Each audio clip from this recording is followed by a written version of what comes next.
అందరికీ నమస్కారం అండి. నా పేరు నిమ్మల రామారావు అండి. ఈరోజు మనం హోమియో చిట్కాల్లో భాగంగా పశువు వ్యాధులు హోమియో ప్రథమ చికిత్స తెలుసుకుందాం అండి. ఈ రోజున మనం తెలుసుకోబోయే అంశం ఏంటంటే పశువులలో పొదుగువాపు వ్యాధి రాకుండా ముందు జాగ్రత్తగా హోమియో ఔషధాలు చికిత్స గురించి మనం తీసుకుందాం అండి. మామూలుగా ఏమిటంటే కొన్ని పశువుల్లో గేదెల్లో కానీ ఆవుల్లో కానీ ఈ యొక్క పొదుగువాపు వస్తూ ఉంటుందండి. ఇటువంటి పొదుగువాపు వ్యాధి వచ్చి పశువులకి ఏంటంటే రాకుండా ముందు జాగ్రత్తగా మనం ఏమిటంటే హోమియో ఔషధం చక్కటి ఔషధం ఉందండి. దాని పేరు ఏమిటంటే పైటూలొక్క డెకండ్రా 200 అనేటటువంటి హోమియో ఔషధం లక్షణాల ప్రకారం చాలా అద్భుతంగా పనిచేస్తుందండి. అయితే ఇది ఎలా కూడా తీసుకుందామండి.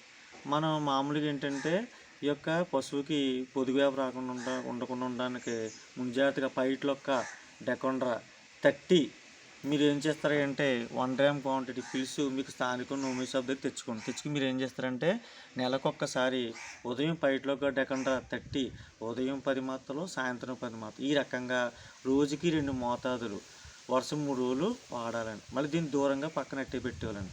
అదే మీరు పైటూలొక్క డెకండ్రా 30 డైల్యూషన్ అయితే కనుక తీసుకుంటే కనుక మీరు ఏం చేస్తారంటే ఉదయము 5 చుక్కలు సాయంత్రం 5 చుక్కలు పశువు యొక్క నాలుక మీద వేయాలండి.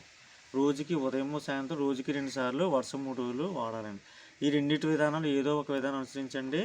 నేను చెప్పినట్టు ఏంటంటే కొన్ని ప్రాంతాల్లో మాత్రలు వాడతారండి, కొన్ని ప్రాంతాల్లో డైల్యూషన్ వాడతారండి పాడి రైతులు. నేను చెప్పిన విధంగా మీరు పైటూలొక్క డెకండ్రా 30 ఈ 2 విధానాలు ఏదో ఒక విధానం అనుసరించండి. పైటూలొక్క డెకండ్రా 30 ఉదయము సాయంత్రం రోజుకి 2 మోతాదు వరుస 3 రోజులు ఈ రకంగా నెలకొక్కసారి వాడితే చక్కగా యొక్క గేదెల్లో కానీ ఆవుల్లో కానీ పొదుగువ్యాధి రాకుండా ఉండడానికి ఈ హోమియో ఔషధం చాలా చక్కగా అద్భుతంగా పనిచేస్తుందండి.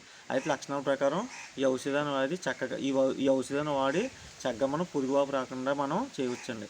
మరి హోమియో అనేది సురక్షిత వైద్య విధానం, సైడ్ ఎఫెక్ట్స్ లేని వైద్య విధానం, ఖర్చు తక్కువ సురక్షితం అండి.